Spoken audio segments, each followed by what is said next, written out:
tere, tervitused siit skeemipesatoast. Ma mõtlesin, ma üle pika aja teen juttu ühest oma hobiprojektist. Nimelt leidsin juba aastaid tagasi ühed siuksed indikaatorlambid oma sahtlist, mis on siis 70-ndatel toodetud venelaste toodang, tänaseks juba natuke üle 50 aasta vanad. Ja mul oli kohe selge, et ma peaksin sellest ehitama ühe lampkella.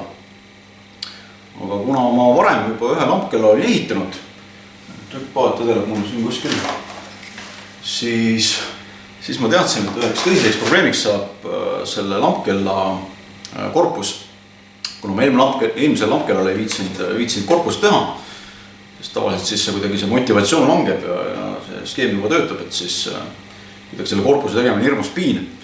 Siis mul tuli selline mõte, et peaks tegema sellise lampkella, kus korpus üldse puudub. Ja siis läksingi siis seda teed, et ladusin siis need indikaatorlambid, ma hiljem panen ta tööle ka. Ladusin siis sellise metallraami peale nii-öelda vaskisete traatidega kokku. Ja kuna ta vaatasin, et tuleb päris lahe, natukene steampunk stiilis kell, siis mõtlesin, et pagan, et siis peaks juba nagu sellest trükkpaadist ka loobuma. Ja kuna ma otsustasin sellest trükkpaadist ka loobuda, siis tundus kuidagi imelik teha seda kuidagi digitaalloogika alusel, et läksin siis seda teed, et panin kogu selle kella siis ilma ühegi koodiopita kokku, ehk siis täiesti analoog elektroonika baasil. Ja siis et võib-olla ma räägin nüüd natukene sellest kella tööpõhimõttest ka ja siis hiljem panen ta siis tiksuma ka.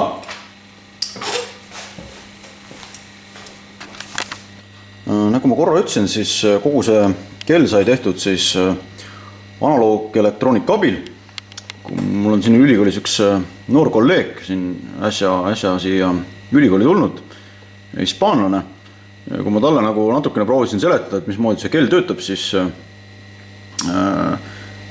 ta aju lihtsalt ei võtnud, et mismoodi on võimalik teha ilma programmeerimiseta siis mingisugust kella, et tänapäeva noored analoog elektroonikast ei tea just eriti palju.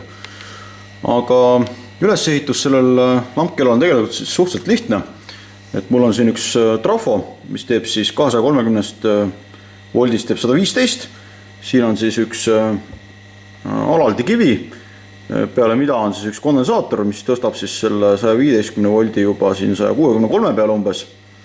Ja siis tegelikult siin üks traat on siis nii-öelda 160 voldise pinge all, mille pealt siis töötavad need lambid.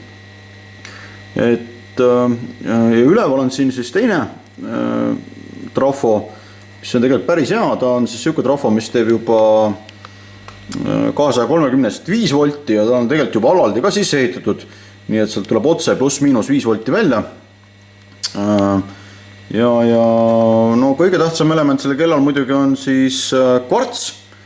Kvarts on siis ühendatud siin kahes õlas on siis kondensaatorid, üks õlg ja teine õlg. Ja need kondensaatorid siis panevad selle kvartsi nii-öelda võnkuma ja ta võngub siin umbes 32 kHz sagedusega. Ja siis see sagedus tehakse siin esimese kiviga, integraalkiviga siis nii-öelda 1 hertsiseks võnkesageduseks ja see 1 hertsine võnkesagedus paneb meil siis nihkeregistri abil siin esimese sekundi tiksuma, et kui need numbrid on jõudnud siin 1-st 9-ni, siis antakse impulss edasi järgmisele nihkeregistri kivile, kus siis edasi omakorda järgmisele kuni siis viimase tunnikivini. Et kõik need komponendid on ühendatud siis ilma trükkpaadita siin kokku nii-öelda sellist traatide abil ja ripuvad siis traatide abil nii-öelda õhus ka. Et lisaks on siin veel siis nupud nii-öelda kella õigeks panemiseks. Esimene number võimaldab meil siin sekundeid sättida, teine minuteid ja viimane tunde. Ja et kui siis seda nuppu vajutada, siis selleks, et siit terve rida neid impulsse välja tule, siis sai siin see kondensaatoritega siis seda impulsse maha tõmmatud ja lisaks ma pidin panema siia veel siukse hüstereisi kivi, mis ka nagu aitab seda sädelust nii-öelda allapoole tõmmata. Et jah, et kogu see aparaat on siis praegu ilma korpuseta. Ma ilmselt millalgi ikkagi panen siia peale sellise vaskse võrgu ka, et päris keegi siin sõrmedega torkima ei pääse. Kuigi tõesti siin on ainult üks traat, on meil mingi selline, mida nagu väga puudutada ei soovita. Ja pärast need nihkevad omakorda transistore, mis lülitavad siis nende indikaatorlampide nii-öelda maajalgu. Et see indikaatorlamp on siis selline, mille sees on siis sellised nii-öelda numbrid. Ma ei tea, kas see kaamera fokuseerib need numbrid, jah, et mis siis lähevad helendama. Et need on siis sellised traadist numbrid üksteise taga.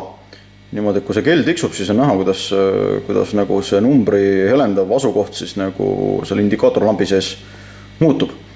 Et muidugi venelaste see indikaatorlamp on siis nii-öelda koopia USA-s toodetud indikaatorlambist. Et siin on mul tegelikult olemas üks kotitäis veel Tesla toodangu poolt tehtud siis indikaatorlampe, millel sellist korpust ümber ei ole, on lihtsalt vaakumisse tõmmatud nii-öelda numbrid. Et nendega oleks ka tegelikult päris laheda kella kokku saanud.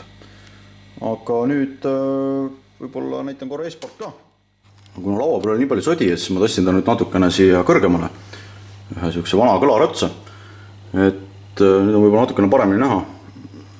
Ja siin taga on siis nupud, kus ma saan siis kella õigeks panna. Vajutades sekundid ka muidugi, et sekunditega nüüd see jama, et muidugi ta tiksub ise kiiremini edasi, et see on natuke neid raske õigeks panna, aga põhimõtteliselt selline ta välja näeb. Paar kaadrit siit poolt ka.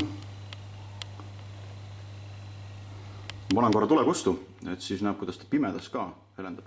Nii, panin pool toast pimedaks. Nüüd on võib-olla pimedas ka hästi näha, et kuidas ta siis nagu helendab. Et päris hästi tegelikult säravad, et kui päris pimedaks panna, siis ikka ütleme silma paistavad päris hästi.